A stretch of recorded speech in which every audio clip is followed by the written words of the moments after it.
Notice the headline here. It says, Faith leaders gather around Trump to pray in Oval Office.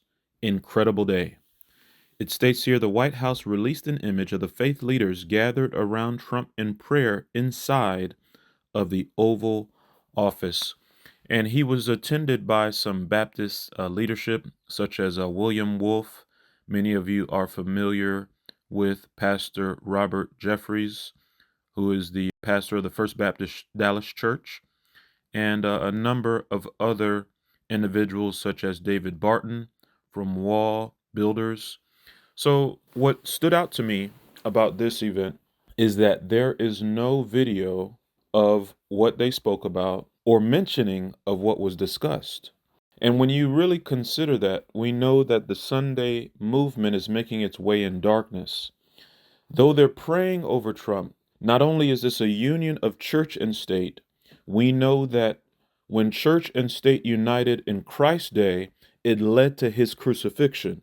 And so when we consider what we're seeing here is going to lead to the enforcement of the mark of the beast, where those who do not worship the way that the government of America says will be killed.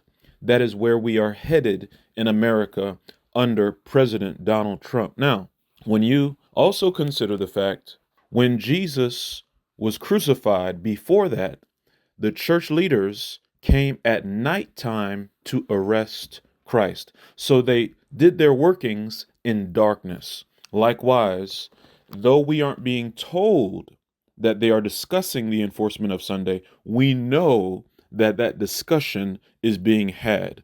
Notice what President Trump stated out of his own mouth about church attendance on Sundays. It's going to bring back the churchgoer. I mean, you have to see. I don't like the charts when I see charts where they're going in the wrong direction. We don't like that. We're going to bring it back. And I really believe it's the biggest thing missing from this country. It's the biggest thing missing. We have to bring back our religion. We have to bring back Christianity in this country.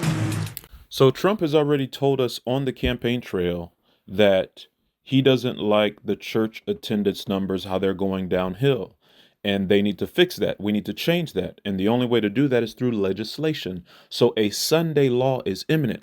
Now, take note of what's happening over in the state of Utah, where the governor just signed and approved for no penalty to be given to those bake shops or cake shops that desire to be closed on Sunday. Here it says, Governor Cox signs Utah law letting cake shops stay closed on Sunday without penalty.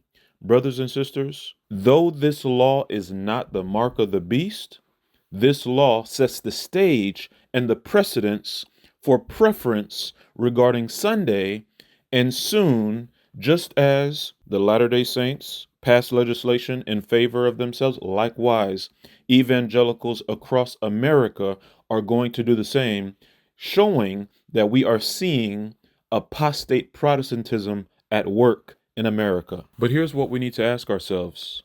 Are you compromising right now on the smaller issues that may not affect Sabbath, but on other areas of your life? Because compromising in other areas will lead to compromise at the mark of the beast. Remember, Daniel and the 3 Hebrew worthies refused to bow to the image because they ate a plant-based diet, which allowed them to have the spiritual stamina, the mental fortitude of exercising faith to know that God would take care of them, even if it meant death.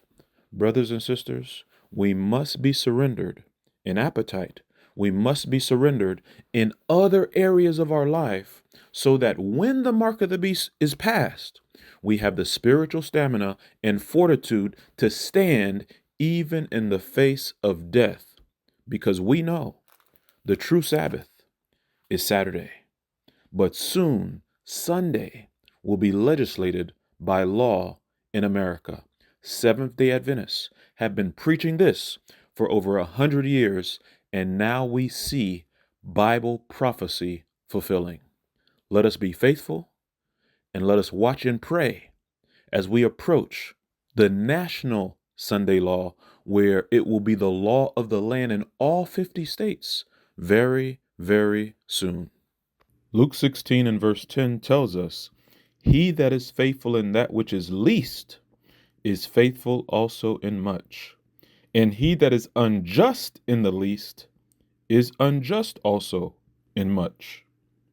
Let us be faithful in the small things, so that when the test truly comes, we may be faithful to Christ.